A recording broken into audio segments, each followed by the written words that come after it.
South India shopping mall the wedding మంత్ర సరికొత్త wedding collection south India shopping mall. మనతో పాటు BJP MP కొండా విశ్వేశ్వరరెడ్డి గారు. విశ్వేశ్వరరెడ్డి గారు నమస్తే.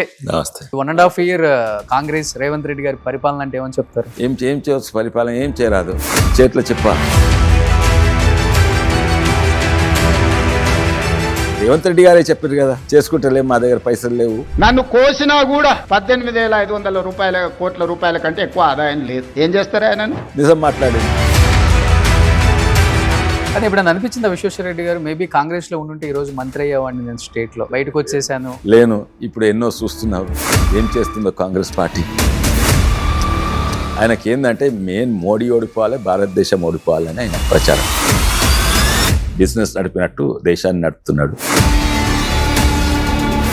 ఫస్ట్ టైం గెలిచిన వాళ్ళని మనం అబ్జర్వ్ చేస్తూ ఉంటాం. బ్రాండెడ్ వాడతారు, షర్ట్లు కానీ, షూ కానీ, ప్యాంట్స్ కానీ. మీరేమో రామరాజ్ 900 రూపాయలు 800 రూపాయల షర్ట్స్. నాకు బంగారం అవసరం లేదు, వాచ్ అవసరం లేదు. ఇప్పటికి మన ఒంట్లో కొంచెం బాగోలేదంటే అపోలోకి వెళ్ళొద్దాం పద, ఫిలిం నగరాలు అపోలోకి. అంటే ఆ నమ్మకాన్ని వాళ్ళు క్రియేట్ చేసుకోగలిగారు. రాత్రి పగలు స్థాయికి చేరినాక ఉపాస్ నగర్ ఎఫెక్ట్స్ కూడా ఎక్కువే ఉంటాయి అనుకుంటా sir. Hi hello, welcome to Suman TV. నేను మీ రోషన్. మనతో పాటు బీజేపీ ఎంపీ కొండా విశ్వేశ్వరరెడ్డి గారు. విశ్వేశ్వరరెడ్డి గారు నమస్తే. నమస్తే. సో ఈ 1.5 year కాంగ్రెస్ రేవంత్ రెడ్డి గారి పరిపాలన అంటే ఏమని చెప్తారు? ఏం చేయవచ్చు, పరిపాలన ఏం చేయరాదు, చేతిలో చెప్ప. ఆయన చిప్పబెట్టి పోయిండు. 8 లక్షల కోట్ల అప్పుల పాలు చేసిపోయిండు. ఏం చేయవస్తుంది, ఏం చేయరాదు. ఓకే, ఏం జరగట్లేదు అంటారు పని అయితే? పైసలు లేవు, ఇచ్చిన హామీలని నెరవేర్చు. పైసలు లేవు. రేవంత్ రెడ్డి గారే చెప్పారు కదా, చేసుకుంటలేం, మా దగ్గర పైసలు లేవు చెప్పిండు.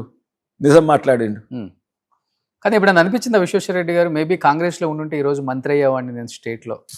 చాలా సంతోషం. బయటకు వచ్చేసాను. లేను, ఇప్పుడు ఎన్నో చూస్తున్నారు ఏం చేస్తుందో కాంగ్రెస్ పార్టీ. ప్రపంచం మొత్తము మేము గెలిచినాం అంటే ఆడ రాహుల్ గాంధీ ఉండి మేము మోడీ ఓడిపోయిండు అని సంకలు కొట్టుకుంటుండు. ఓ రఫాయిల్ కింద పడ్డది, 5 రఫాయిల్ కింద పడ్డది, మా వాళ్ళు చచ్చిపోయిండ్రు అని ఈయన సంకలు కొడుతుంది. అటువంటి పార్టీలకు వస్తుందా? ఆయనకి ఏంటంటే మెయిన్ మోడీ ఓడిపోవాలి, భారతదేశం ఓడిపోవాలని ఆయనకు ప్రచారం. రేవంత్ రెడ్డి గారు నిన్న ఒక స్టేట్మెంట్ ఇచ్చారు. సో 140 కోట్ల ఆత్మగౌరవాన్ని, భారతీయుల ఆత్మగౌరవాన్ని ట్రంప్ కాళ్ళ కింద అలా పరిచేసి వచ్చేశారు. బహుశా రేవంత్ రెడ్డి గారి ప్రెసిడెంట్ ట్రంపే ఉండొచ్చు. ట్రంప్ నింటాడా? ట్రంప్ మాటలు నమ్ముతాడా? ఎవడైతే ట్రంప్ ఉన్నాడో మెక్సికో వాళ్ళని తరిమేస్తాము, మళ్ళీ మెక్సికో వాళ్ళు మంచోళ్ళే అని కేసీఆర్ తిరిగి ఆంధ్రోళ్ళని తరిమేస్తాము, మళ్ళీ పాప కొబ్బరి బొండాలు అమ్ముతందుకు వచ్చిండ్రు. రోజో మాట కెనడా నాదే అంటాడు, గ్రీన్లాండ్ నాదే అంటాడు, పుటిన్ను తిడతాడు, తర్వాత ఈయన యుక్రెయిన్ ప్రధానిని తిడతాడు, మళ్ళీ అక్కడ సౌత్ ఆఫ్రికాని తిడతాడు, మళ్ళా వీళ్ళని పాకిస్తాన్ టెర్రరిస్ట్ అంటాడు. ఆ పాకిస్తాన్లో అమెరికన్ డానియల్ పెర్ల్ను చంపినోనే ఈయన ఏం చేయలేకపోయినరు. అది మనం సాధించినాం. మన బ్రహ్మోస్ మిసైల్స్ ఇవన్నీ చంపింది. ఆయనకి ఇప్పుడు ఎవరు పట్టించుకో, జోకర్గా తయారైండు. నిన్న ఆయన దగ్గర ఉన్న ఎలాన్ మస్కే దూరం వెళ్ళిపోయిండు. ఆ కోర్టులు, అక్కడున్న కోర్టులు టారిఫ్లు పెడితే కోర్టులు అవి రద్దు చేసింది. అమెరికన్ కోర్ట్సే రద్దు చేసింది. హార్వర్డ్ యూనివర్సిటీ, అమెరికన్ యూనివర్సిటీలో విదేశ స్టూడెంట్స్ ఉండొద్దంటే దాన్ని రద్దు చేస్తున్నది. అయితే ఆయన రోజోటి మాట్లాడతాడు, బిజినెస్ డీల్లో బిజినెస్ నడిపినట్టు దేశాన్ని నడుపుతున్నాడు. అండ్ ఆయన నమ్మితే నమ్ముకోని, లేకుంటే మన ప్రధానమంత్రిని నమ్మితే, లేకుంటే మన సోఫియా తర్వాత మన జనరల్స్ నమ్మితే మన ఆర్మీని నమ్మమనండి. మన ఆర్మీ నమ్మము, మన ప్రధానమంత్రిని నమ్మము, మా డిఫెన్స్ మినిస్టర్ నమ్మము. పోయి ఆయన నమ్మమంటే నమ్ముకోండి. ఇంకోటి, ఇది ప్రపంచం మొత్తము భారతదేశం దిక్కు చూస్తుంది మన మిసైల్స్ టెక్నాలజీ. కాదు, మొన్న షెహబాజ్ షరీఫ్ ఏమన్నాడు, నిన్న కాకమొన్న ఏమన్నాడు, మేము యాక్చువల్లీ 10వ తారీఖు నాడు మేము పెద్ద దాడికి తయారవుతుంటే ఇండియా మీద, కానీ దానికంటే ముందే మా మిసైల్ బేసెస్ అన్ని ధ్వంసం చేస్తే మేము ఆపేసినామని.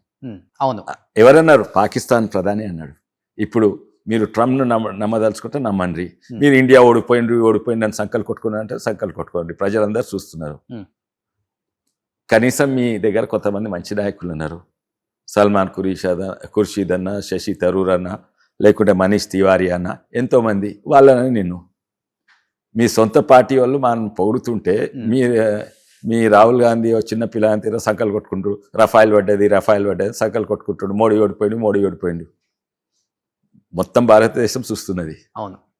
సో విశ్వేశ్వరరెడ్డి గారు, నేను మిమ్మల్ని ఫస్ట్ ఎంపీ ఉన్నప్పుడు ఇదే రూమ్లో ఇంటర్వ్యూ చేశాను, బీఆర్ఎస్లో ఉన్నప్పుడు. మళ్ళీ తర్వాత మీరు ఓడిపోయారు, మళ్ళీ గెలిచిన తర్వాత మళ్ళీ ఇప్పుడే ఈ బర్నింగ్ ఇష్యూ మీద వచ్చాను కాబట్టి ఎప్పుడు చాలా ఆహ్లాదకరంగా నవ్వుతూ టెన్షన్స్ లేకుండా కూల్గా ఉంటారు. At the same time first time second time లేకపోతే ఫస్ట్ టైం గెలిచిన వాళ్ళని మనం అబ్జర్వ్ చేస్తూ ఉంటాం, చాలా బ్రాండెడ్ వాడతారు, షర్ట్లు కానీ, షూ కానీ, ప్యాంట్స్ కానీ, వాచెస్ కానీ.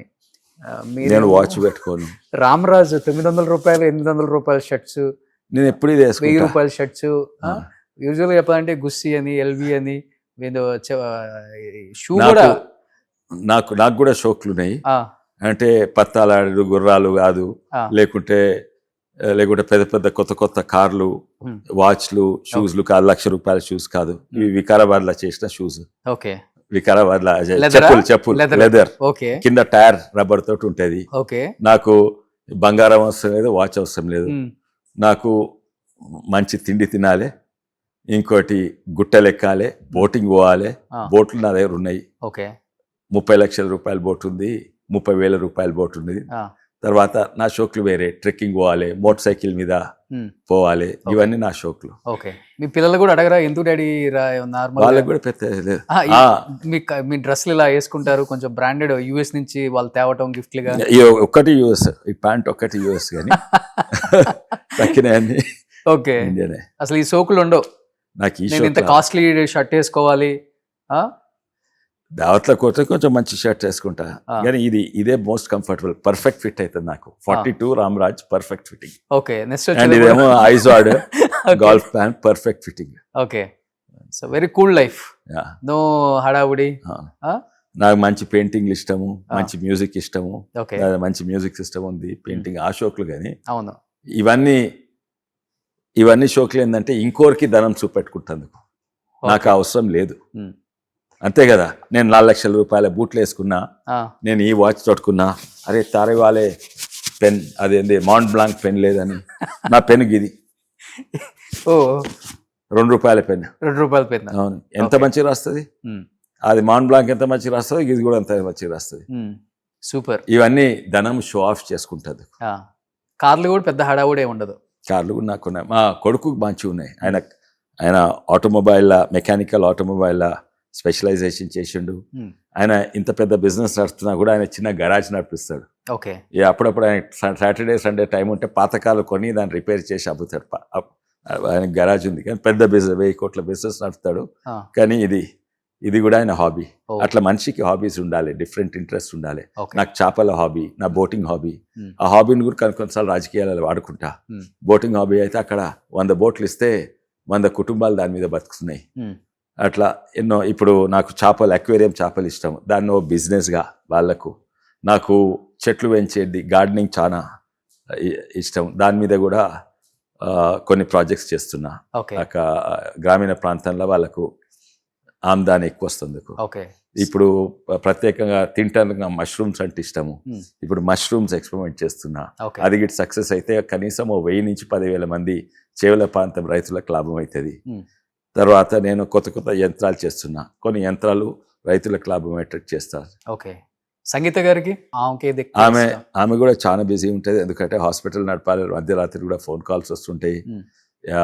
వాళ్ళకి హాస్పిటల్స్ ఎన్నో జాగాలు ఉన్నాయి. వాళ్ళకు లండన్లో మెడికల్ స్కూల్ ఉన్నది. తర్వాత విదేశాలలో సాఫ్ట్వేర్ ఎక్స్పోర్ట్ చేస్తారు. అండ్ మొన్ననే అమెరికా వచ్చింది. తను కూడా చాలా బిజీ. కానీ మేము చాలా మటుకు ప్రయత్నం చేసేవి ఏంటంటే రాత్రికి 7:30 గంటల వరకు ఇంటికి రావాలి, కనీసం అప్పుడైనా పిల్లలతో ఉండొచ్చు అని. ఇప్పుడు లేదు, ఇప్పుడు మద్రాస్ పోయింది. తను కూడా చాలా బిజీ. ఇక్కడ అపోలో సంగీత గారు చూసుకుంటారు. అపోలోల టెక్నాలజీస్, తర్వాత అపోలోల హ్యూమన్ రిసోర్స్ ఒకరు సంగీత గారు చూసుకుంటారు. ఇంకొకరు అపోలోల ఫైనాన్స్ చూసుకుంటారు. ఇంకొకరు జనరల్ మేనేజ్మెంట్ చూసుకుంటారు. ఇంకొకరు అప్పుడు ఇన్సూరెన్స్, ఫార్మసీస్ ఇవన్నీ చూసుకుంటారు. శోభనా గారు ఇవన్నీ అట్లా అట్లా డివైడ్ పనులు అట్లా డివైడ్ చేసుకుంటారు. ఎక్కువ నేను హెచ్ఆర్ మీద అంటే హెచ్ఆర్ అంటే ఓన్లీ అపోలో హైదరాబాద్ కాదు, మొత్తం అపోలోకు హ్యూమన్ రిసోర్స్ ఓకే అది అట్లా. కలుస్తారా? టెక్నాలజీ అంటే ఓన్లీ ఇక్కడ కాదు, టెక్నాలజీ మొత్తం అపోలోకు టెక్నాలజీస్ సంగీత గారే చూసుకుంటారు. మీ మాంగారు ఇప్పుడు ఎంత యాక్టివ్ గా ఉన్నారు? 90+ ఉంటారు కదా. ప్రతాప్ రెడ్డి గారిని కలుస్తుంటారు 90+ కలుస్తుంటారు. మొన్ననే కలిసి నెక్స్ట్ వీక్ వస్తున్నారు. ఆ. కానీ తను ఎట్లా చూస్తారు అంటే అపోలో ఇప్పుడు 1,00,000 కోట్ల మార్కెట్ క్యాప్ అపోలో. అయితే చాలా hospital foreign investment foreigners own చేస్తున్నారు. ఇప్పుడు చాలా మటుకు hospitals own by foreign companies. కానీ ఆయన ఎట్లా చూస్తా అంటే ఇది అపోలో నాది కాదు, ఇది నేషనల్ యాసెట్ అండ్ దీన్ని కేర్ టేకర్ నేను అన్నట్టు చూస్తాడు. ఓకే. అయితే 1,00,000 కోట్లున్నా కూడా దాని నుంచి ఆమ్దాని ఇప్పుడు తను ఉండే ఇల్లు ఒకటే ఇల్లు ఉంటుంది, ఆయనకి రియల్ ఎస్టేట్ లేదు, ఏం లేదు. ఏమైనా ఉంటే అపోలోనే పెట్టాలి, మళ్ళీ తీస్తుడు కాదు. అది తన లైఫ్ కూడా సింపుల్ ఉంటుంది. తనకు కూడా కొన్ని ఇంట్రెస్ట్ ఉంటాయి కొంతమంది, కానీ ఫుల్లీ డెడికేటెడ్ టు అపోలో అనమాట. ఓకే. ఇది అదొక నేషనల్ యాసెట్ తిరిగి చూస్తాడు, ఆయన పర్సనల్ యాసెట్ తిరిగి చూడాడు. నేను దేశానికి ఇది చేసినాం, ఆడ 1,50,000 మందికి ఉద్యోగాలు వస్తాయి. అలా అపోలో ఫార్మసీ కాశ్మీర్ నుంచి కన్యాకుమారి, అస్సాం నుంచి గుజరాత్ వరకు ఉన్నాయి. 5,500 ఫార్మసీ ఉన్నాయి, ఎంతో మందికి ఉపాధి. ప్రతి Apollo 90% India population Apollo pharmacy నుంచి 10 నిమిషాల లోపల ఉంటుంది. అయితే ఇదన్నీ తనకి ఇదే అనమాట. ఓకే. వెనకట అండ్ ఇది ఓన్లీ అపోలో కాదు, తనకు పర్మిషన్ వచ్చినప్పుడు అపోలో ఇండస్ట్రీస్ చేసేందుకు అప్పుడు రాజీవ్ గాంధీ గారు పర్మిషన్ ఇచ్చిండ్రు. అయితే అన్నారు నాకొద్దు పర్మిషన్, ఈ హాస్పిటల్ కాదు, ప్రైవేట్ హాస్పిటల్స్ ఎవరు పెట్టదలుచుకున్నా చేయాలని. అయితే అప్పుడు హాస్పిటల్స్ బ్యాంక్ లోన్ ఇవ్వలేదు, అది ఇండస్ట్రీగా రికగ్నైజ్ చేస్తే దానికి లోన్లు వస్తాయి. అయితే సరే మీకు లోన్లు ఇస్తందుకు నేను బ్యాంకులకు చెప్తే, అప్పుడు బ్యాంకులన్నీ గవర్నమెంట్ బ్యాంక్స్ ఉండే, ప్రైవేట్ బ్యాంక్స్ లేకుండే. అయితే నాకు కాదు, హెల్త్ కేర్ ఇండస్ట్రీకి ఇవ్వాలి, హెల్త్ కేర్నే ఓ ఇండస్ట్రీ తీరుగా గుర్తించి ఎవరు హాస్పిటల్ పెట్టుకున్నా చేయాలని చేసిండు. కానీ ఎన్ని హెల్త్ కేర్ ఇండస్ట్రీస్ వచ్చినా, ఎన్ని హాస్పిటల్స్ వచ్చినా, ఇప్పటికి మన ఒంట్లో కొంచెం బాగోలేదంటే అపోలోకి వెళ్ళొద్దాం పద, ఫిలిం నగరాలు అపోలోకి. ఇదే చాలా ఉన్నాయి. అంటే ఆ నమ్మకాన్ని వాళ్ళు క్రియేట్ చేసుకోవాలి. క్వాలిటీ కంట్రోల్ దానికి అసలు రాత్రి పగలు స్థాయికి చేరినాక నా పని అయిపోయింది అనుకోరు, కంటిన్యూస్గా దాన్ని ఇంప్రూవ్ ఉంటుంది. ఓకే. జేసీ అంటే జాయింట్ కమిషన్ ఇంటర్నేషనల్ అని ఉంటుంది, అది అమెరికా యూరోప్ లాంటి ఉంటుంది. ఆ స్టాండర్డ్స్కి చేయాలని 90% అపోలో హాస్పిటల్స్ ఆ స్టాండర్డ్. ఓకే. వేరే హాస్పిటల్ చాలా మటుకు ఉపాస్ నగర్ ఎఫర్ట్స్ కూడా ఎక్కువే ఉంటాయి అనుకుంటా సార్. ఉపాసన గారు వెల్నెస్ చూసుకుంటారు అనుకుంటా, వెల్నెస్ అని కొన్ని బాధ్యతలు నాకు తెలియదు, నేను డైరెక్ట్లీ అపోలో ఇన్వాల్వ్ లేను. ఓకే. సో మీ పిల్లలతో బాండింగ్ బాగుంటుంది అనుకుంటా, పెద్ద బాబుతో ఎస్పెషల్లీ. ముగ్గురుతో. ఓకే. సో ఎక్కువ కార్స్ అంతా గిఫ్ట్ ఇస్తారు అక్క అని చెప్పేసి 2-3 సార్లు ట్వీట్ కూడా చేశారు. అవును, ముగ్గురితో మంచిగా ఉంటుంది. ఓకే. అయితే ఆయన కార్ రేసింగ్ స్టార్ట్ చేసినప్పుడు మేము అగేన్స్ట్ ఉంటుంది, ఎందుకంటే డేంజరస్ అని. అవును. ఉపాసన ఎంకరేజ్ చేసింది. ఓకే.